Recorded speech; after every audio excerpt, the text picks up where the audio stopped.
दीनबन्धु जगत्पते गोपेश गोपिकान्त राधाकान्त तप्तकाञ्चन गौराङ्गी श्रीराधे वृन्दावनेश्वरी वृषभानुसुते देवी प्रणमामि हरिप्रिये वाञ्छाकल्पतरुभ्यश्च कृपासिन्धुभ्येव च पतितानां पावनेभ्यो वैष्णवेभ्यो नमो नमः। जय श्री कृष्ण चैतन्य प्रभु नित्यानंद श्री अद्वैत गदाधर शिवासादि गौरभक्तवृंद हरे कृष्ण कृष्ण कृष्ण हरे हरे हरे राम राम राम हरे हरे। श्रीमद्भागवतम कैंटो 3 और श्लोक संख्या 8 से है ना 7 तक हमने कर लिया था। अब यहाँ टेबल नहीं है, इंतजाम नहीं है, क्या फायदा। अभी पहले से रखना चाहिए था, अभी नहीं, अभी सब डिस्टर्ब हो जाएगा।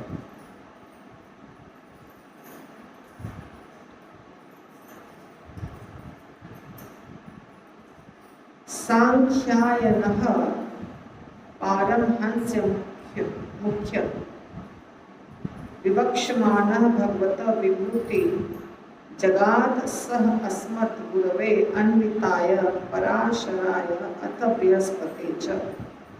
सांख्यायन मुनि आध्यात्मवादियों में प्रमुख थे और जब वे श्रीमद्भागवतम के शब्दों में भगवान की महिमाओं का वर्णन कर रहे थे तो ऐसा हुआ कि मेरे गुरु पराशर तथा बृहस्पति दोनों ने उनको सुना। तो ये व्यासदेव जी कह रहे हैं। व्यासदेव जी के गुरु कौन थे? पराशर मुनि। ठीक है, तो व्यासदेव जी कह रहे हैं कि जब सांख्यायन मुनि ने वर्णन किया तो बृहस्पति जी भी थे वहाँ, जो देवताओं के गुरु हैं, और उनके गुरु व्यासदेव जी के गुरु पराशर मुनि भी वहाँ थे जब भगवान के महिमाओं का वर्णन कर रहे थे। कौन से ऋषि? सांख्यायन मुनि। इसमें कुछ भी परपोट वगैरह कुछ भी नहीं है। तो हम आगे जाते हैं। आगे कह रहे हैं, जैसा कि पहले कहा जा चुका है, महर्षि पराशर ने महर्षि पुलस्त्य के द्वारा कहे जाने पर मुझे अग्रगण्य पुराण श्रीमद्भागवतम सुनाया। हे पुत्र, जिस रूप में उसे मैंने सुना है उसी रूप में मैं तुम्हारे सम्मुख उसका वर्णन करूंगा, क्योंकि तुम नित्य मेरे श्रद्धालु अनुयायी रहे हो। गर्भोदक्षाई विष्णु से ब्रह्मा जी का प्राकट्य कैसे हुआ, ये है अध्याय का नाम। अध्याय का नाम क्या है? सृष्टि चालू हो गई है, तो कैसे गर्भोदक्षाई विष्णु से ब्रह्मा जी प्रकट हुए, इसके बारे में धीरे धीरे वर्णन हो रहा है। तो प्रभुपाद लिखते हैं, देखिए श्रीमद्भागवतम शुरू से मैंने ऑनलाइन शुरू किया है, आप लोग सबको पता है, कुछ वक्त ज्वाइन कर लिए हैं। तो वहाँ पे मैं पहले श्लोक से शुरू की हूँ और श्लोका के साथ बता रही हूँ। इसीलिए इस कथा में ज़्यादा श्लोक के ऊपर नहीं है, ज़्यादा उसके अंदर जो प्रभुपाद का परपोट है और उसके आधार में हो रहा है।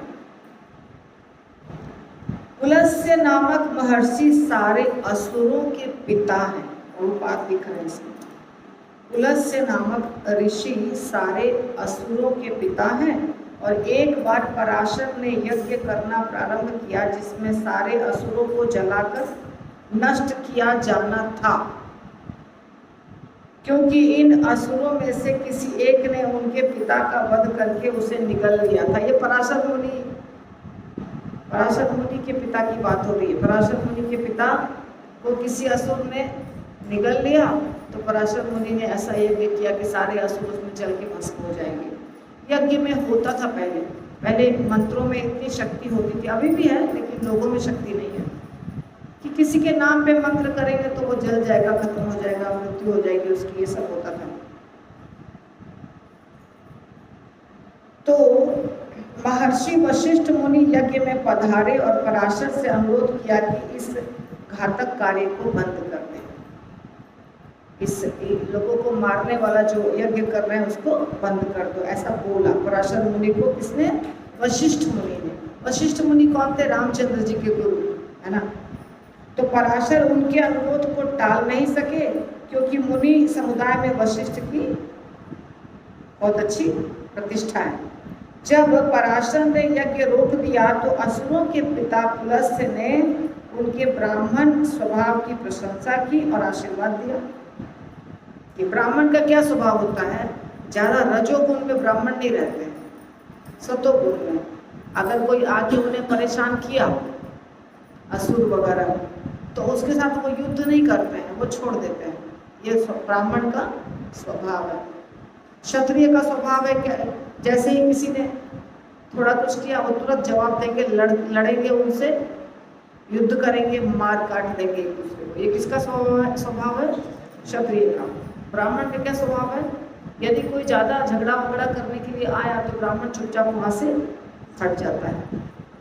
तो ये पराशर मुनि का स्वभाव था, तो अच्छा लगा उनको, इसलिए उनको आशीर्वाद दिया कि भविष्य में आप पुराणों की रचना करेंगे। ये आशीर्वाद मिला व्यासदेव जी को।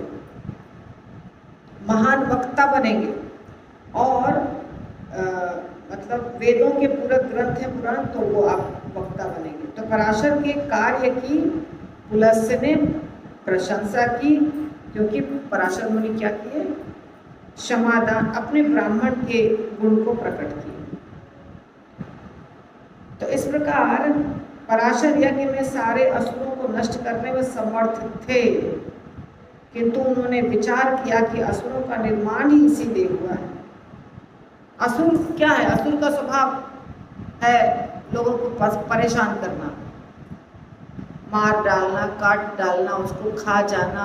असुर खाते भी हैं लोगों को, मनुष्यों को भी खा जाते हैं असुर। तो इसीलिए तो उसके कारण मुझे अपना स्वभाव नहीं छोड़ना है। तो पुराणों के महान वक्ता पराशर ने सर्वप्रथम श्रीमद् भागवत पुराण के विषय में बतलाया। श्रीमद् भागवतम सारे पुराणों में अग्रगण्य है, यही भागवतम। तो मैत्रेय मुनि ने पराशर मुनि से सुने गए भागवत का ही वर्णन करने की इच्छा की। विदुर जी इसको सुनने के पात्र थे, क्योंकि वे श्रद्धालु थे। तो विदुर जी पूछ रहे हैं ना मैत्रेय मुनि से कि हमें सब कुछ बताइए भगवान के बारे में। और मैत्रेय मुनि को भगवान ने बोला है, कृष्ण भगवान बोले, कृष्ण भगवान जब जा रहे थे इस दुनिया को छोड़ करके, तो वहाँ पे जो उन्होंने कुछ ज्ञान की बातें की, तो उस समय मैत्रेय मुनि वहाँ थे। जानबूझ के बताया मैत्रेय मुनि को, ताकि मैत्रेय मुनि बाद में विदुर जी को बताएंगे। ठीक है, मैत्रेय मुनि भी वहाँ थे। हाँ, उद्धव जी को भी बताया और मैत्रेय मुनि को भी, दोनों के वहीं थे। इस तरह श्रीमद् भागवतम तो विदुर जी क्यों सुनने के पात्र थे? क्योंकि वे श्रद्धालु थे और अपने गुरुजनों से प्राप्त उपदेशों का पालन करने वाले थे। तो यही बात सारे शास्त्रों में लिखा है कि ज्ञान किसके पास आता है? जिसमें श्रद्धा है, गुरु की सेवा जो करता है और जो हम्बल है, विनीत है, सबसे प्रेम करता है, परंपरा की बात मानता है, उपदेशों का पालन करता है। इस तरह से श्रीमद् भागवतम आदि काल से शिष्य परंपरा द्वारा व्यासदेव के समय के पहले से ही सुनाया जा रहा था। कुछ लोगों को लगता है कि व्यासदेव जी ने पहली बार श्रीमद् भागवतम सुनाया, उसके पहले श्रीमद् भागवतम था ही नहीं। ऐसा लगता है ना कुछ लोगों को, बहुत सारे लोगों को लगता है।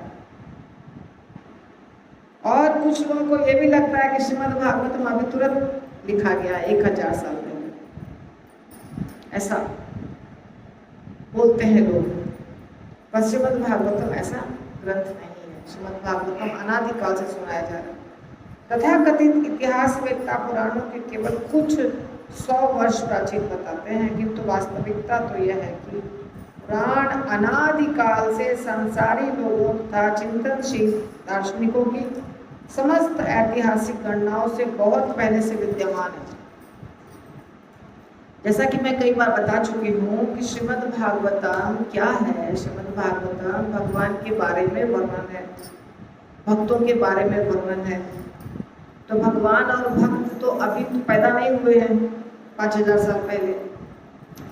5000 साल पहले इसको लिखा गया, लेकिन ये कथा तो मौखिक रूप से चल ही रही थी ना लिखने के पहले। अब मान लीजिए आपकी सास बहुत अच्छे पकौड़े बनाती है,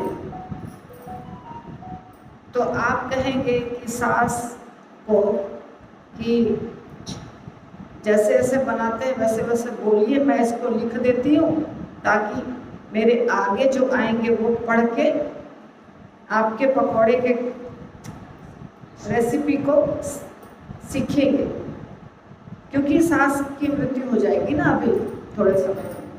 तो अभी एक बहू थी जिन्होंने क्या किया, उसको लिख लिया। अब सास कहती है अरे ये तो मैंने अपनी सास से सीखा,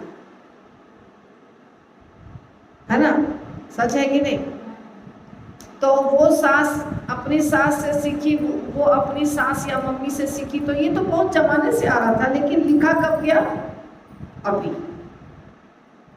अभी उसको पेपर पे लिखा गया, पर ये चला आ रहा है, सदियों से चला आ रहा है। सच बात है कि नहीं बात है? ऐसा होता है कि नहीं होता? जगन्नाथपुरी में भगवान का 56 भोग आज से बन रहा है क्या? सदियों से बन रहा है। अभी कोई उसको लिख दे तो इसका मतलब ये नहीं कि अब भी 56 भोग तक शुरू हुआ।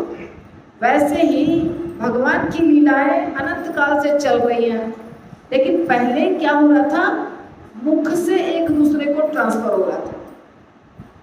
नारद मुनि ने बताया तो ब्रह्मा जी ने बताया, तो किसी और ने बताया, किसी और ने सुना, किसी और ने बताया, किसी और ने सुना, ऐसे चला आ रहा था। इसके बाद व्यास देव जी ने उसको क्या किया, लिख दिया। यही फर्क है और कुछ नहीं। तो कभी भी ये अगर कोई कहता है ये तो अभी लिखा गया, लेकिन अभी जब लिख रहे हैं तो वो क्या बोल रहे हैं, लिखने के समय क्या बोल रहे हैं कि हमने इनसे सुना, हमने उनसे सुना। एक बार की बात है, स्वयंभू मनु के समय की बात है, चाक्षुष मनु के समय की बात है, ऐसा बोल रहे हैं ना। तब सोचिए कितना पहले की बात कर रहे हैं। तो कैसे श्रीमद् भागवतम अभी का है ग्रंथ।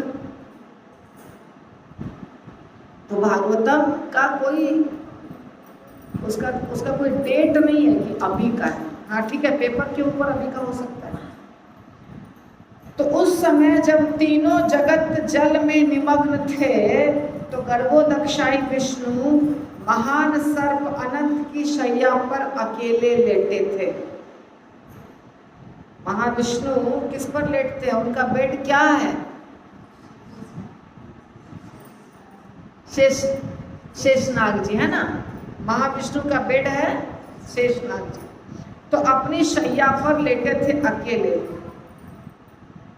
और ये जो था ना जगत, ऊर्ध्वलोक, अधोलोक और मध्यलोक, जो 14 भुवन है, ये कुछ भी नहीं था, जलमग्न था। जलमग्न का मतलब क्या होता है? केवल पानी पानी पानी, सब जगह केवल पानी। प्रलय के बाद सब जगह पानी हो जाता है। जब प्रलय होता है तो सब जो भी चीज बना हुआ है और जो भी जीव जंतु हैं वो सब समाप्त हो जाते हैं, केवल जल रहता है, केवल जल। और जल में भगवान तो अपने गर्भोदक्षाई विष्णु गर्भोदक सागर में लेटे ही रहेंगे। तो गर्भोदक सागर में भगवान लेटे हुए थे अपनी शैया पर। यद्यपि वे अपनी निजी अंतरंगा शक्ति में सोए हुए लग रहे थे और बहिरंगा शक्ति के प्रभाव से मुक्त थे, किंतु उनकी आंखें पूर्णतया बंद नहीं थी। तो महाविष्णु, यहाँ महाविष्णु की बात नहीं हो रही है, कौन से विष्णु की बात हो रही है? गर्भोदक्षाई। तो गर्भोदक्षाई विष्णु थोड़ी आंखें बंद और थोड़ी आंखें खुली करके लेटे थे। महाविष्णु तो ब्रह्मांड के बाहर है, गर्भोदक्षाय विष्णु ब्रह्मांड के अंदर है। तो प्रलय बाहर नहीं होता है, प्रलय कहाँ होता है? ब्रह्मांड के अंदर। प्रलय हुआ और भगवान को तो कोई टेंशन होता नहीं है, चलो ठीक है प्रलय हुआ तो हुआ, जब सृष्टि करनी होगी फिर सृष्टि कर देंगे। तो भगवान अपना आराम से सैया पर लेटे थे, आधी आंखें बंद और आधी आंखें खुली, ऐसे कहते हैं ना भगवान, उसको भगवान योग में रहते हैं वैसे। तो पूर्णतया बंद नहीं थी आंखें। जिस तरह ईंधन के भीतर अग्नि की शक्ति छिपी रहती है, उसी तरह भगवान समस्त जीवों को उनके सूक्ष्म शरीरों में लीन करते हुए प्रलय जल के भीतर पड़े रहे। वे काल नामक स्वतः अर्जित शक्ति में लेटे हुए थे। तो भगवान के भी जैसे बता रहे क्या, ईंधन के भीतर अग्नि छिपी रहती है, लकड़ी है, कोयला है, गोबर का उपला बोलते हैं या गोईठा बोलते हैं, वो है। तो ऐसे देखिए तो क्या दिखता है? सिंपल सूखी लकड़ी, ऐसा ही दिखता है ना। लेकिन जब थोड़ा सा आग जला दीजिए तब देखिए उसकी शक्ति। तो उसमें शक्ति थी पर दिख नहीं रही थी। अभी थोड़ा चिंगारी लगाने से उसकी शक्ति दिखने लगी। ऐसा है, ईंधन में शक्ति होती है सब चीज को जलाने की, समाप्त करने की, लेकिन दिखती नहीं है। तो उसी तरह भगवान सारे जो जीव हैं, हम लोग सब जितने भी जीव रहते हैं, उन सबका शरीर तो समाप्त हो जाता है प्रलय के समय, शरीर बचता नहीं है। तो शरीर समाप्त हो जाता है तो एक और शरीर होता है छोटा वाला, जिसको सूक्ष्म शरीर कहते हैं। वो क्या होता है? मन बुद्धि अहंकार। ये क्या? स्थूल शरीर। और सूक्ष्म शरीर क्या होता है? मन बुद्धि अहंकार। सुना है ना, 3 चीज से बना हुआ, और वो रहता है, वो समाप्त नहीं होता है, वो रहता है। तभी तो हम अगले शरीर में जाते हैं तो जैसे है वैसा ही फिर कार्य शुरू कर देते हैं। बात समझे? आत्मा, सूक्ष्म शरीर और स्थूल शरीर, 3 चीज है, समझते हैं? 3 चीज समझ रहे हैं? एक आत्मा जो आध्यात्मिक है, जो दिव्य है। उसके बाद 2 प्रकार का शरीर, एक सूक्ष्म और एक स्थूल। स्थूल शरीर तो मिट्टी से बना हुआ है, पानी, हवा, मिट्टी इत्यादि से, जो दिखाई दे रहा है। इसके साथ साथ एक सूक्ष्म शरीर होता है जो दिखाई नहीं देता है, और वो किस चीज से मिलकर बना होता है? मन बुद्धि अहंकार। अब होता है कि नहीं होता, ये बताइए, होता है कि नहीं होता? मन बुद्धि अहंकार होता है हमारे में, सब में। आपका मन बुद्धि अहंकार इनसे अलग है कि एक ही जैसा है? अलग है ना। सबका एक दूसरे से अलग है, दिखाई नहीं दे रहा पर आप पहचान रहे हैं फिर भी उसको। सही है ना? आपको मन बुद्धि अहंकार दिखाई नहीं दे रहा है। जैसे ये बोतल दिखाई दे रहा है, इसके अंदर पानी दिखाई दे रहा है, वैसे ही हम कौन सी साड़ी पहने दिखाई दे रहा है, हमारा हाथ पैर चेहरा सब दिखाई दे रहा है। मन नहीं दिखाई दे रहा है, बुद्धि नहीं दिखाई दे रहा है, अहंकार नहीं दिखाई दे रहा है। ये तब तक नहीं दिखाई देगा जब तक हम चुप रहेंगे। सही है ना? जैसे ही बोलना शुरू करेंगे, सामने वाला हमारे मन बुद्धि और अहंकार को समझ जाएगा, 5 मिनट में, 10 मिनट में, 15 मिनट में। सच बात है कि नहीं? और जो बोल नहीं सकता है उसका कैसे क्या करेंगे? उसकी हरकत से समझ में आ जाएगा। जैसे कोई व्यक्ति गूंगा है, तो गूंगा व्यक्ति जो कार्य करेगा 5-10 मिनट, 15 मिनट, आधा घंटा, 1 घंटा, यदि उसके कार्य को आप देखेंगे, या आपका पड़ोसी है, रिश्तेदार है, तो आप 1 साल, 2 साल, 6 महीना देखेंगे, तब उसके मन, बुद्धि और अहंकार को आप पहचान जाएंगे। अर्थात मन, बुद्धि, अहंकार सब में होता है। और उसको कहते हैं सूक्ष्म शरीर। क्या कहते हैं? और वो सूक्ष्म शरीर नहीं मरता है। समझे बात? जब हम मरेंगे तो क्या मरेगा? ये शरीर जो क्या है, स्थूल है, ये मर जाएगा, ये समाप्त हो जाएगा, जल जाएगा, इसको जला दिया जाएगा और सब कुछ, पानी, हवा, मिट्टी एक दूसरे में मिल जाएगा। लेकिन जो सूक्ष्म शरीर है मन, बुद्धि और अहंकार का, वो आत्मा के साथ दूसरे शरीर में चली जाएगी, चाहे जितना दिन में भी जाए। बात समझे? चाहे वो 6-9 महीने में माँ के गर्भ में जाके जाए, या कुछ दिन के बाद गर्भ मिले उसको, या किसी पशु योनि में जाए, पर वो चला जाएगा। जब भी जाएगा, जहां भी जाएगा सूक्ष्म शरीर, तो जब उसको नया शरीर मिलेगा, ऐसा वाला स्थूल शरीर, तो जो उसका स्वभाव था वो स्वभाव उस शरीर में भी दिखाई देगा। सेम। जैसे देखिए, आज आप एक कपड़ा पहने हैं और कल आप नहा के दूसरा कपड़ा पहनेंगे, तो आप बदल जाएंगे? नहीं ना। क्या बदलेगा? सिर्फ कपड़ा। आप तो नहीं बदलेंगे, आप तो वही रहेंगे, केवल कपड़ा बदलेगा।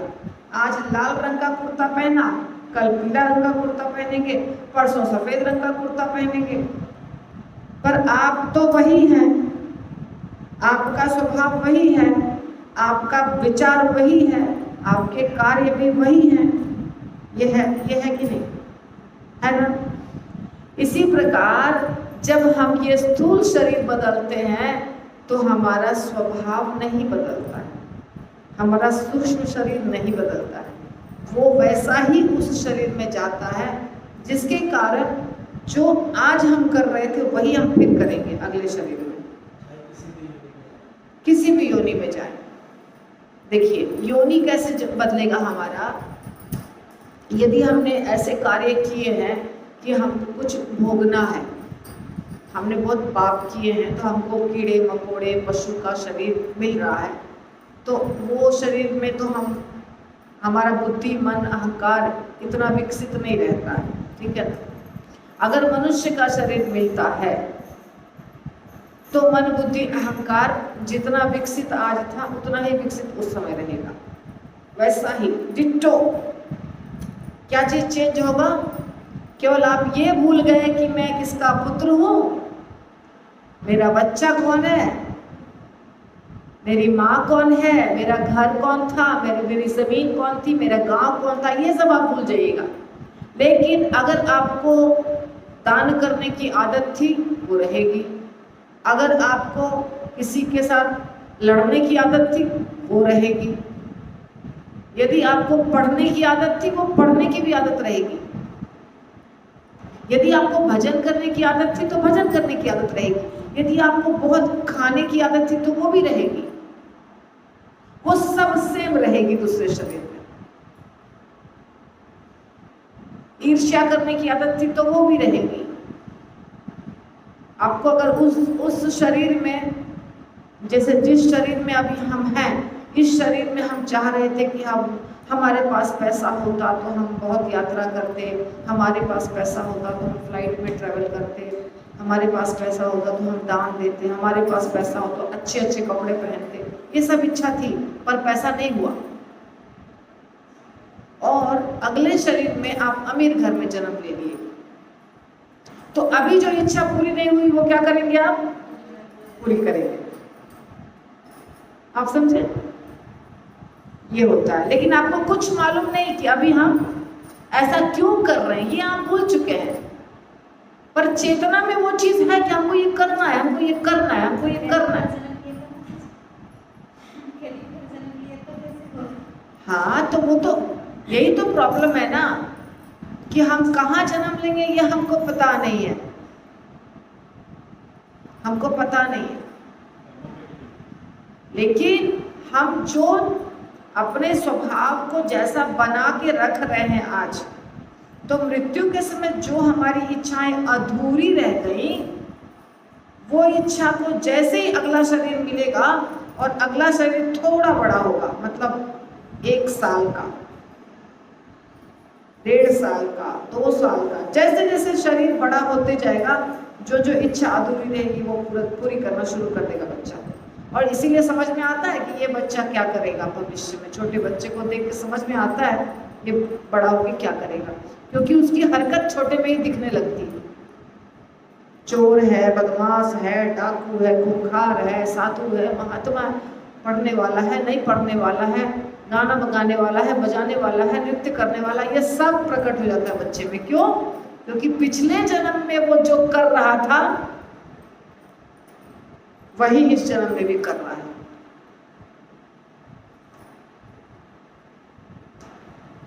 इसीलिए जैसा हम रहते हैं, जिस प्रकार का स्वभाव, उसी प्रकार के माँ बाप के शरीर में हमको जाने का मिलता है मौका। आप समझे? यदि आप भजन कर रहे हैं तो भगवान की योजना ऐसी नहीं होगी कि आप चोर डकैत के घर जन्म लें, आप भजन करने वाले के घर जन्म लेंगे, ऐसा भगवान इंतजाम कर देंगे। क्योंकि आपको भजन करने की इच्छा है और भजन कर बीच में ही रुक नहीं हो पाया, भगवत धाम नहीं गए, तो भजन बीच में रुक गया, तो अगला शरीर कहाँ मिलेगा? किसी भक्त के घर, ताकि जो भजन अधूरा रहा था उसको आप क्या करेंगे? अब पूरा करेंगे। इसीलिए मैं कहती हूँ अभी बदल जाओ, अभी बदल जाओ, बाद में मौका नहीं मिलेगा। जितना अभी बदल लिए, और जहां पे रुक गए, शरीर त्याग करते समय जिस पॉइंट पे रुके, उसी पॉइंट से अगला शरीर शुरू, अगले शरीर में शुरू होगा कार्य। केवल क्या बदलेगा? आज आप BA हैं, MA हैं, अब आपको फिर से ABCD पढ़ना पड़ेगा और फिर से BA MA बनना पड़ेगा। अगर आपको शरीर बदलता है तो वो करना पड़ता है। इसलिए कोई बच्चा बहुत इंटेलिजेंट क्यों होता है? वो पिछले जन्म में बहुत बड़ा विद्वान था, इसीलिए इस जन्म में फटाफट करता है।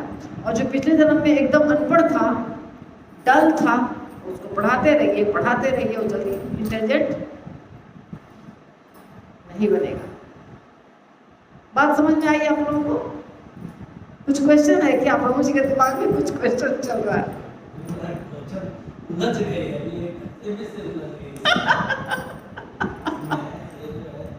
क्यों उलझ गए? एकदम सिंपल बात है ना, क्या दिक्कत है?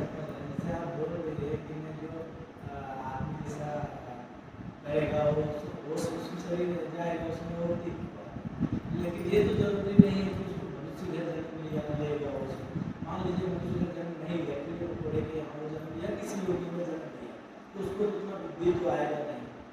वो सूक्ष्म शरीर में बुद्धि, अहंकार चाहे जो भी मन में रहेगा, वो तो उसको वहाँ पे काम में नहीं आने वाला।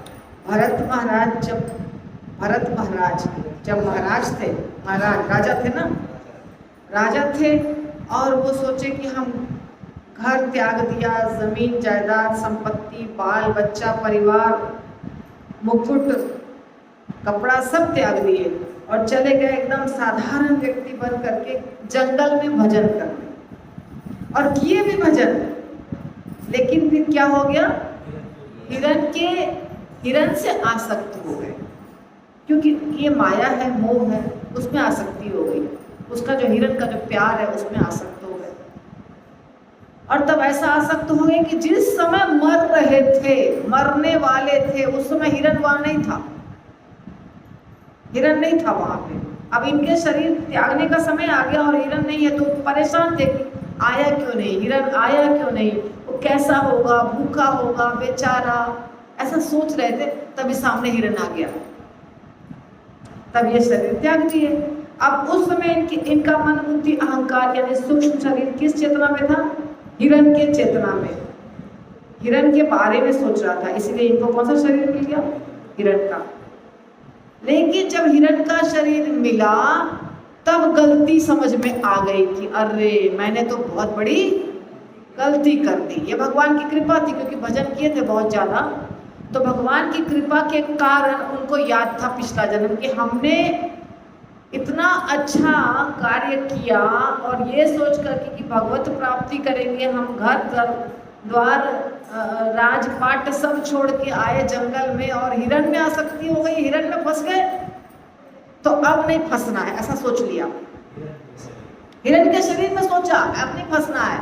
और जहाँ पे ऋषि मुनि भगवत कथा करते थे वहां जाके कान लगा के हिरण सुनते थे। वो उनके कुटिया के बगल में कान लगा के सुनते थे कि भगवत कथा सुनना है, नहीं तो मैं फिर से गलती नहीं करना है मुझे, मैं तो फंस गया इस बार। और तब पूरा हिरण के शरीर में वो कथा सुने जाकर के कहा? ऋषि मुनि के कुटिया के पास। फिर अगला शरीर मिल गया मनुष्य का, ब्राह्मण के घर में। तो जब अगला शरीर मनुष्य का मिला तब इनको पिछला भी और उसके पिछला भी दोनों याद था। ये भी भगवान की कृपा थी, दोनों याद था।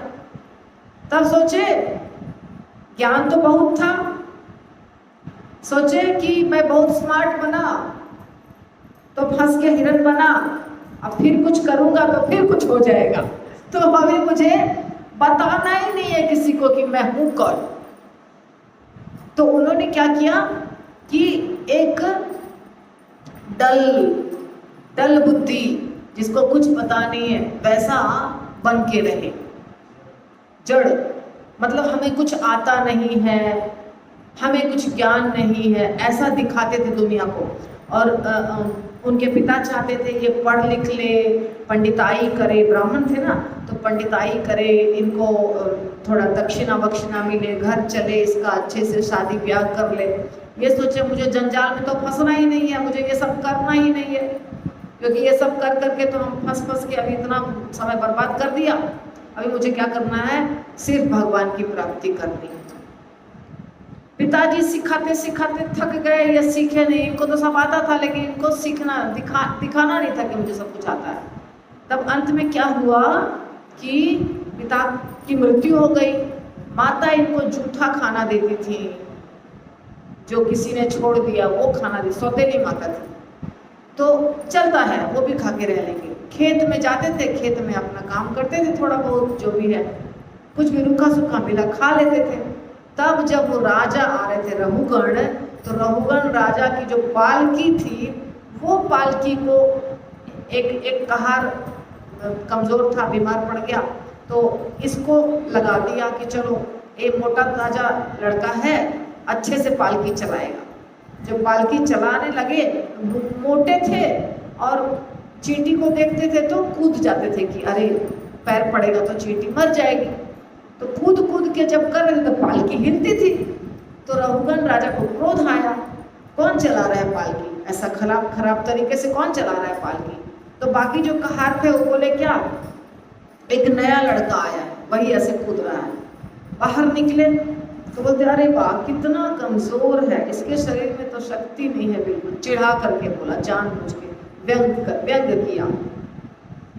तब जब उनके शरीर पर व्यंग किया तब इनको बोलने का मन किया। ये बोला इन्होंने कि कोई शरीर नहीं है, सब क्या है? आत्मा। आत्मा का ज्ञान रहुगण को जब दिया तो रहुगण ने कहा, राजा रहुगण थे वो, तुम कौन हो? तुम तो साधारण व्यक्ति नहीं हो सकते। तो इस तरह से इनकी कथा और चली, आगे लंबी चली। तो कहने का मतलब है यदि भगवान चाहते हैं तो हम किसी भी योनि में याद रख सकते हैं अपने पुराने जन्म को, लेकिन अगर भगवान नहीं चाहेंगे तो भूल जाएंगे। कृपा रहेगी तो याद रहेगा, नहीं तो भूल जाएंगे। अभी भी किसी व्यक्ति को पिछला जन्म याद रहता है, अभी भी कोई ऐसा हजारों लाखों में एक पैदा होता है जिसको पिछला जन्म याद रहता है। ऐसी घटनाएं घटती हैं, साधारण व्यक्ति को नहीं याद रहता है। तो ये महत्वपूर्ण नहीं है कि आपको पिछला जन्म याद है कि नहीं याद है, पर ये महत्वपूर्ण है अभी जो चेतना है वही चेतना अगले शरीर में जाएगी। अब क्या प्रश्न है आपका? खत्म? प्रश्न का उत्तर मिल गया? पक्का कि अभी भी है? है मगर बोल नहीं रहे कि कैसे बोलूं, ये बात है नहीं समझ में आ गया? कोई भी योनि में जाएंगे तो हमारा जो सूक्ष्म शरीर है वो सूक्ष्म शरीर आत्मा के साथ जाएगा।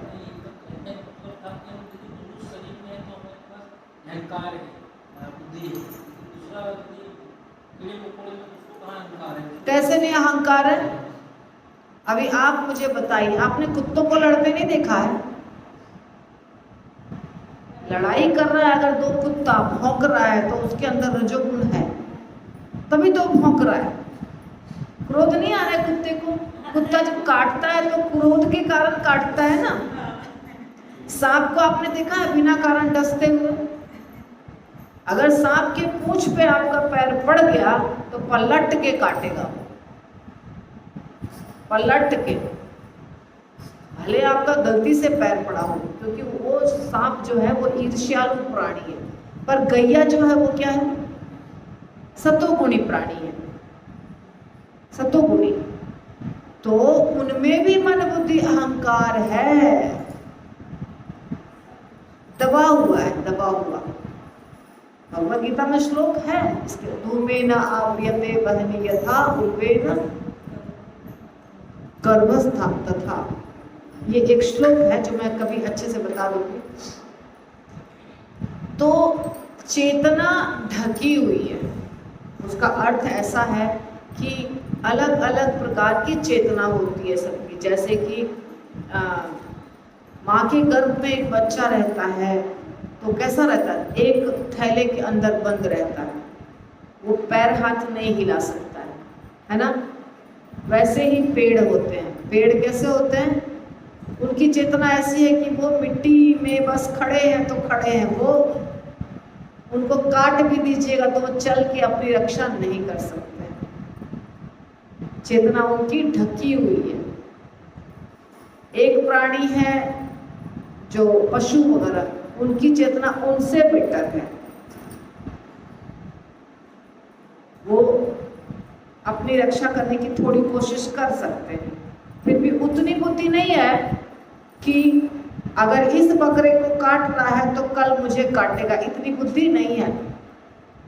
दूसरे बकरे को काट रहा है और एक बकरा घास खा रहा है और उसके बाद खिला पिला के उसको भी काट देगा। पर वो अगर मनुष्य को ऐसे बांध दिया जाए और एक मनुष्य को काटा जाए तो दूसरा मनुष्य नहीं खाएगा, है ना? खाएगा, क्योंकि उसकी चेतना क्या है? विकसित है, उसको मालूम है, उसको ये समझ में आ रहा है कि आप मुझे कल काटेगा। पर देखिए, एक बहुत अच्छी बात बता रही हूँ, जितने भी मनुष्य हैं हम लोग सब भक्त भी हैं, ये तो मालूम है सबको कि अगर हमें बांधा और एक को काटा है तो हमको काटेगा, इतना चेतना तो है। पर फिर भी चेतना ब्लंट है अभी भी। जैसे हम देख रहे हैं ये और सूक्ष्म ज्ञान, और सूक्ष्म बुद्धि, और सूक्ष्म बुद्धि, जड़ बुद्धि, जड़ से थोड़ा विकसित, थोड़ा विकसित, थोड़ा विकसित, थोड़ा विकसित, एकदम विकसित। जो एकदम विकसित है वो जानता है कि ये शादी किया तो फंसा, हम शादी नहीं करेंगे। ये अपने बेटे से आसक्ति किया तो फंसा, हम आसक्ति नहीं करेंगे। इसने भोग विलास किया तो फंसा, हम भोग विलास नहीं करेंगे। ये कौन करता है? जिसकी बुद्धि बहुत विकसित होती है। और जिसकी बुद्धि कम विकसित होती है वो क्या करता है? वो फंसा, फिर भी हम करेंगे वही काम। दूसरे को देख करके सीखना और अलर्ट हो जाना, सावधान हो जाना, ये बुद्धिमान का काम है। तो इतना सावधान हम हैं, जानवर से बेटर हैं। हम ये समझ रहे हैं कि यदि हमको रस्सी से बांधा है तो काटेगा, ये हम समझ रहे हैं। और फिर भी ये नहीं समझ रहे हैं कि भजन करने में जरा ध्यान लगा ले, नहीं तो रोज हम मृत्यु के नजदीक जा रहे हैं। ये बुद्धि नहीं काम कर रही है, अभी भी कर रही है। मतलब चेतना अभी भी पूरी विकसित नहीं हुई। पूरी विकसित चेतना वाला क्या करेगा? सबको छोड़ के भाग जाएगा वृंदावन। जिसकी चेतना पूरी विकसित हो जाएगी वो क्या करेगा? प्रभुपाद निकल गए घर छोड़ के, गुरु महाराज निकल गए घर छोड़ करके, बहुत सारे लोग घर छोड़ के निकल गए। वो ऐसे रहेगा और यहाँ अगर फंसा भी रहेगा तो एकदम कमल के पत्ते के ऊपर पानी की तरह सिर्फ नाम का ड्यूटी करेगा और कंप्लीटली 100% कृष्ण मौजूद रहेगा। ये है पूर्ण विकसित चेतना वाले का कार्य। और जिसकी चेतना विकसित नहीं है वो क्या करता है? सबको देख रहे हैं मृत्यु आ रही है, सबको देख रहे हैं परेशान हो रहा है, समूचा जगत परेशान है, फिर भी हम पैसे से प्रेम कर रहे हैं, फिर भी हम बच्चे से प्रेम कर रहे हैं, फिर भी हम उसी जंजाल में फंसे हुए हैं। ये कौन कर रहा है? जिसकी चेतना अभी तक पूर्ण विकसित नहीं हुई। अब समझ में आया फर्क? तो चेतना सबकी अलग अलग स्तर पर होती है, इसी के कारण ये होता है। समझ में आ गई बात? और प्रश्न है? नहीं है? किसी माता जी का? अब सबकी चेतना विकसित हो गई।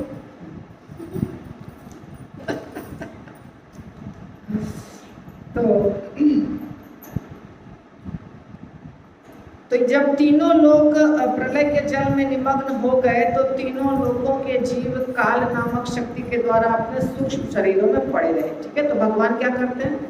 सूक्ष्म शरीर में, हम जब सूक्ष्म शरीर में होते हैं तो भगवान के पास ही हम रहते हैं। शरीर नहीं मिलता है पर हम भगवान के पास सूक्ष्म शरीर के साथ रेस्ट लेते रहते हैं, आराम करते रहते हैं बिना शरीर के। शरीर मिलेगा तो कार्य करने लग जाएंगे। इस प्रलय में स्थूल शरीर अप्रकट हो गए किंतु सूक्ष्म शरीर स्थिर रहे। जिस तरह भौतिक सृष्टि का जल पड़ा रहता है, इस तरह भौतिक शक्ति पूर्णतया निशेष नहीं हुई, जैसा कि भौतिक जगत में कि पूर्ण प्रलय में होता है। पूर्ण प्रलय भी होता है और आंशिक प्रलय भी होता है। पूर्ण प्रलय होता है तब तो पूरा भौतिक जगत समाप्त हो जाता है, मतलब पूरा ब्रह्मांड समाप्त हो जाता है। तो वो नहीं हुआ। अभी देखिए आगे, भगवान अपनी अंतरंगा शक्ति में 4000 युगों तक लेटे रहे। 4000 युग चक्रों तक लेटे रहे और अपनी बहिरंगा शक्ति से जल के भीतर सोते हुए प्रतीत होते रहे। जब सारे जीव काल शक्ति द्वारा प्रेरित होकर अपने सकाम कर्मों के आगे के विकास के लिए बाहर आ रहे थे तो उन्होंने अपने दिव्य शरीर को नीले रंग का देखा। तो भगवान के बारे में बहुत सुंदर वर्णन है यहाँ पे। देखिए, सुनिए प्रभुपाद क्या लिख रहे हैं। विष्णु पुराण में काल शक्ति का उल्लेख अविद्या के रूप में हुआ है। काल शक्ति के प्रभाव का लक्षण यह है कि मनुष्य को सकाम फलों के लिए भौतिक जगत में कार्य करना होता है। भगवत गीता में सकाम कर्मियों को मूढ़ या मूर्ख कहा गया है। ऐसे मूर्ख जीव कुछ क्षणिक लाभ के लिए शाश्वत बंधन के अंतर्गत कार्य करने के लिए प्रोत्साहित रहते हैं। यदि कोई व्यक्ति अपने बाद अपने बच्चों के लिए प्रभुत्व संपत्ति छोड़ पाता है तो वह अपने जीवन में अपने को अति चतुर समझता है और इस क्षणिक लाभ को पाने के लिए वह सारे पाप कर्मों का जोखिम उठाता है। उसे इसका ज्ञान नहीं रहता कि ऐसे कार्य उसे भव बंधन की जंजीरों से हमेशा के लिए जकड़ लेंगे। इस दूषित मनोवृत्ति तथा भौतिक पापों के कारण जीव कुल मिलाकर नीले रंग के प्रतीत होते हैं। सकाम फल के लिए कार्य करने की ऐसी प्रेरणा भगवान की बहिरंगा शक्ति काल के आदेश द्वारा संभव हो पाती है। बहुत डिफिकल्ट फिलॉसफी है, थोड़ा सा मुश्किल है समझना। कोशिश करती हूँ। तो देखिए, भगवान बहुत लंबे समय तक लेटे रहे। कितना समय तक? 4000 युग चक्रों तक। 4000 युग चक्रों तक। अब युग चक्र यानी कि हमें समझ में आता है चतुर्युग, ठीक है? तो युग चक्र, 4 युग का एक चक्र होता है, तो ऐसा 4000 चक्र तक भगवान लेटे रहे और अपने बहिरंगा शक्ति से जल के भीतर सो रहे थे। ऐसा लग रहा था कि जल के भीतर सो रहे हैं भगवान, और भगवान के शरीर में हम लोग सो रहे हैं।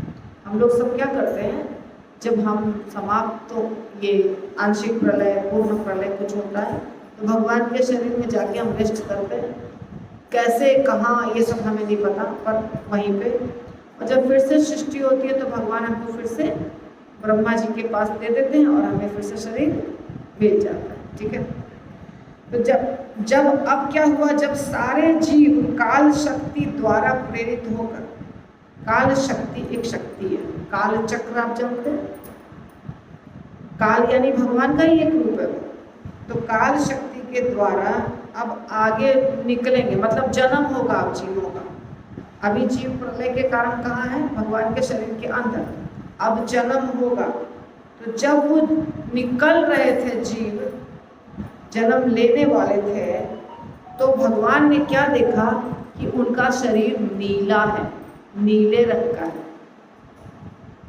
भगवान विष्णु का शरीर नीले रंग का है। तो वो नीला रंग क्यों हो गया भगवान के शरीर का?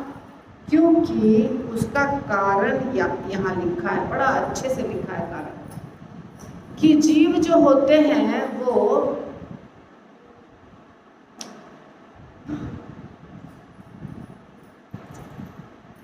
जीव जो है वो माया के कारण, भगवान की जो काल शक्ति है, अविद्या रूप, उसका एक नाम अविद्या है यानी अज्ञानता, उसके कारण जीव ये नहीं समझ पाता कि मेरा कल्याण किस में है और मेरा कल्याण किस में नहीं है। प्रभुपाद ने बहुत अच्छे तरीके से समझाया है कि एक व्यक्ति अपने बच्चे के लिए बहुत संपत्ति अगर छोड़ देता है मरते समय, तो सोचता है कि मैंने बहुत अच्छा काम किया, मेरा जीवन सफल बना दिया, ऐसा सोचता है वो। और ये क्यों सोच पाता है? मूर्खता के कारण, अविद्या के कारण, काल शक्ति के कारण। और इस कार्य को करने के लिए वो बहुत सारे पाप करता है। किसके लिए? बच्चे के लिए बहुत संपत्ति जमा करके रखना है, ये करने के लिए वो क्या करता है? बहुत सारा पाप करता है। तो जीव पापी होते हैं। जीव क्या होते हैं? पापी होते हैं। और उसके पापों के कारण जीवों, सारे जीव है ना भगवान के शरीर में, तो सारे पापी जीवों के कारण भगवान का शरीर नीला दिखता है ना? विष, शिव जी ने विष पिया तो उनका कंठ कैसा हो गया? नीला हो गया ना? तो ये हमारे पाप हैं जिसके कारण उनका रंग कैसा दिख रहा है? भगवान का नीला। सोचिए,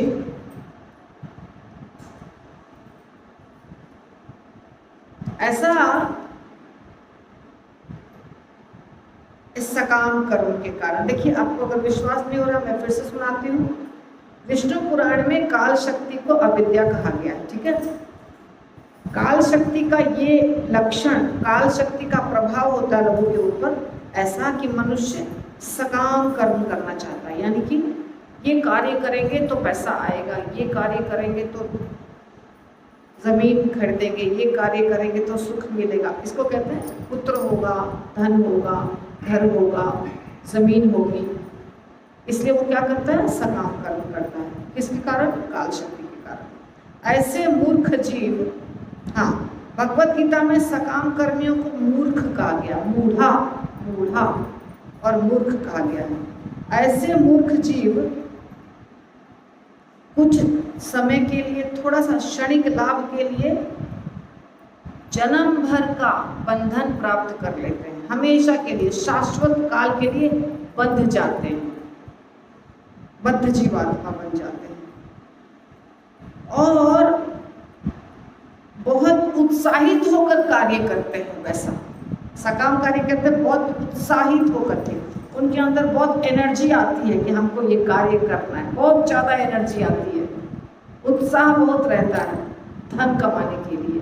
और वो धन कमाकर क्या करते हैं वो देखिए, यदि कोई व्यक्ति अपने बाद अपने बच्चों के लिए प्रभुत्व संपत्ति छोड़ पाता है तो वह अपने जीवन में अपने आप को बहुत चतुर समझता है कि मैंने क्या किया, इतना पैसा छोड़ा कमा करके अपने बच्चे के लिए, और इस क्षणिक लाभ को पाने के लिए वह सारे पाप कर्मों का जोखिम उठाता है।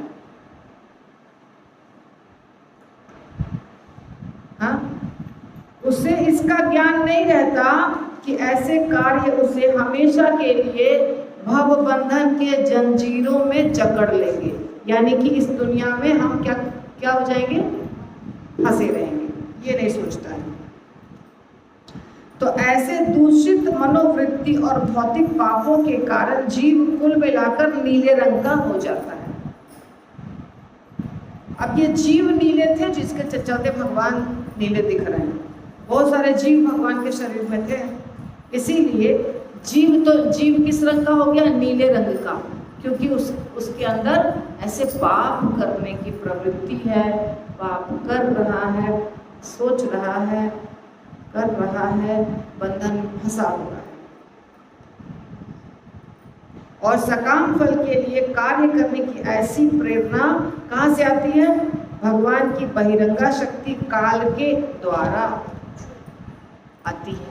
भगवान की एक शक्ति होती है, काल शक्ति है ना, वो समय, टाइम, उसके कारण ऐसा व्यक्ति करता है। देखिए कितना बड़ा गहरा ज्ञान था। कुछ दिक्कत है समझने में? क्लियर हो गया? प्रश्न है?